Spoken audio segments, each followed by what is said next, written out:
Fala, ouvintes do podcast Papo Nosso. Hoje o nosso papo vai ser complexo, hein? Estamos aqui com dois estudantes de Física de Partículas da UIES, a Universidade Inventada do Espírito Santo, o Chico e o Xavier.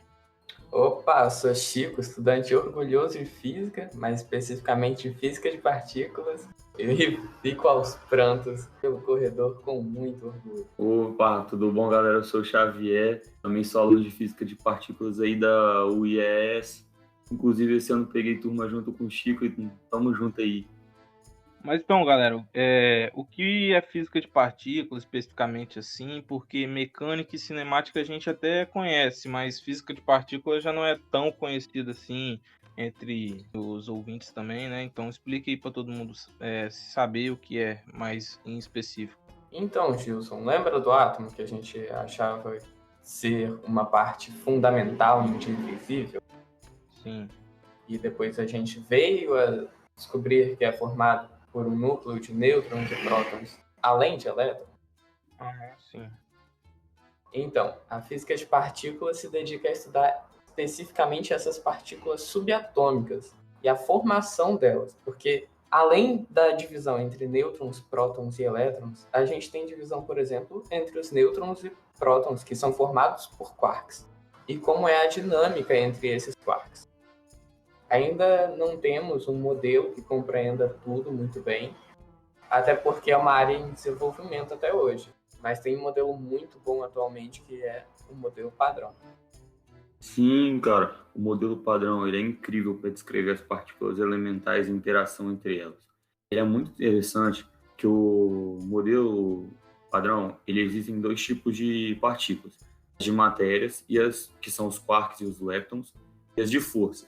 Aí, essas partículas de matéria usam as de força para interagir e tudo mais. Nossa, bacana, mano. Mas tipo, como os cientistas chegaram a essa teoria, como os estudos progrediram assim até chegar no resultado final assim. E foi uma longa história. Tiveram mais de 40 times de cientistas que foram descobrindo, estudando cada partícula e como elas interagiam entre si. Inclusive, a minha inspiração por essa área veio da Saola Mu, uma física asiática muito boa. Sim, Chicão, ela também me inspira demais, mano. O tanto de situação que ela já passou na vida, mesmo assim ela continuou seguindo em frente e inovou ainda na área, né? Descobrindo tanta coisa, tá ligado? Ela sempre me impressiona, mano. Chega a ser uma daquelas histórias, tá ligado? Que o seu coach conta pra te motivar na vida. Mas, gente, será que vocês podem explicar quem é ela? Porque eu não faço nem ideia quem seja e eu tô boiando aqui. Então, se vocês puderem explicar melhor quem é ela, pode ficar à vontade. Mano, a gente pode te explicar sim, mas vai ser uma palestrinha, tá? Tá liberado? Ih, tá liberadíssimo, pode ficar à vontade. Aqui o papo é todo nosso. Bom, então, para começar, a gente pode começar falando do nascimento dela, né? Que não foi muito tranquilo e tal, porque ela nasceu durante a ocupação japonesa de Hong Kong, lá perto de 1940. Aí nessa época, né, tá ligado? A Segunda Guerra Mundial tava ó, no pique, todo mundo morrendo e tal. Aí a mãe dela, o nome dela era Yan Lai, Ying Lai, né? Ela era a sexta concubina, que, tipo, é uma posição no relacionamento poligâmico, que é como se fosse uma esposa secundária, de um cara chamado Tacheu, que era um poderoso homem da indústria na época e tal. E ela viveu com ele durante grande parte da gravidez. Porém, chegou um ponto em que a esposa primária do Wu, que não gostava da Lai, fez com que ele terminasse a relação com ela, teve que sair da casa deles. E então a U cresceu tipo na extrema pobreza, ela dormia perto de uma loja de arroz e estudava em escolas de periferia, tipo bem precário mesmo. Até que nos seus 12 anos o pai dela decidiu ajudar ela e a mãe e aí elas até que enfim, né, conseguiram se mudar para um lugar melhor e ele começou a ajudar com os custos para melhorar a educação da U, pagando a escola para ela, que foi as escolas missionárias. Depois do ensino médio, ela queria ser financeiramente independente, tanto dos homens quanto da sua mãe, que era analfabeta e tal, e mesmo assim insistia que ela seguisse estudando, fez, não é que fez de tudo, se desdobrou todinha para que a U conseguisse completar o desejo de vida dela, né, que era ir para a faculdade. Inclusive, mesmo o pai dela não querendo, ela se candidatou para 50 faculdades nos Estados Unidos. E ela foi aceita com bolsa completa de estudos na Vassar College, que foi onde ela fez a primeira graduação dela. E depois dela se formar, ela decidiu buscar a formação mais alta na área e ela foi rejeitada em faculdades tipo, bem famosas como Princeton e Caltech por ela ser mulher. Entretanto, teve algumas outras que também são bem famosas, como a Berkeley, Columbia, Yale e Harvard, que aceitaram ela, chamaram ela, e ela escolheu Harvard para ser a faculdade onde ela foi fazer o PhD. E ela, nesse ano em que ela entrou para fazer seu PhD, ela foi a única mulher na área de estudo dela naquele ano.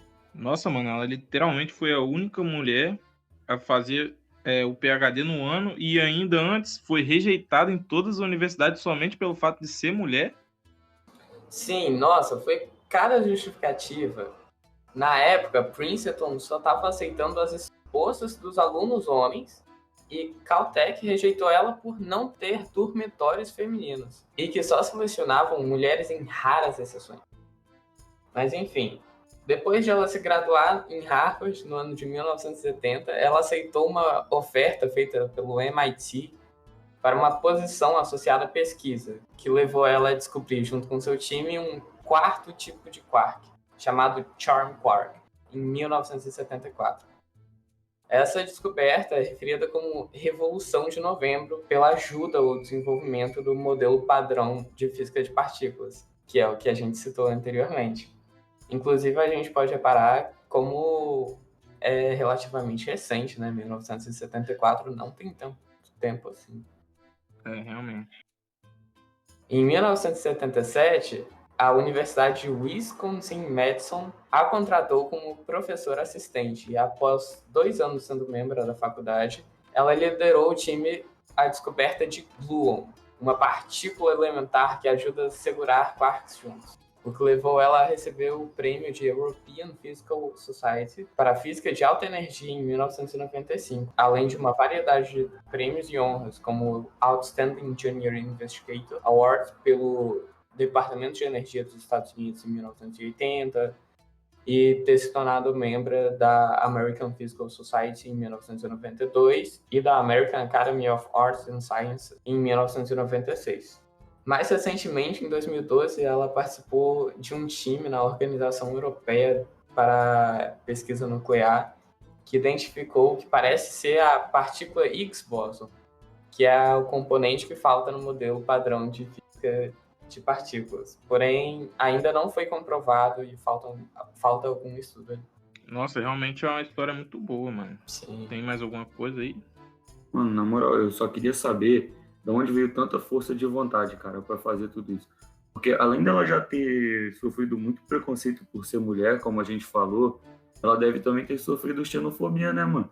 Porque na época que estava na Segunda Guerra, o Japão não se dava muito bem e ela não se dava muito bem com os Estados Unidos e ela estava lá, né? Fazendo faculdade. Mas você não sabia, não, que de onde é que veio tanta força de vontade? Tem alguns relatos que mostram que ela queria até ser pintora quando era criança, mas ela leu a biografia da Marie Curie e clicou na mente dela que queria se tornar cientista. Então ela só seguiu em frente e brilhou. Eita, dessa eu não sabia não, cara. É muito interessante mesmo, né, que a Marie Curie é outra mulher muito independente, muito forte na área, né, de estudo da ciência.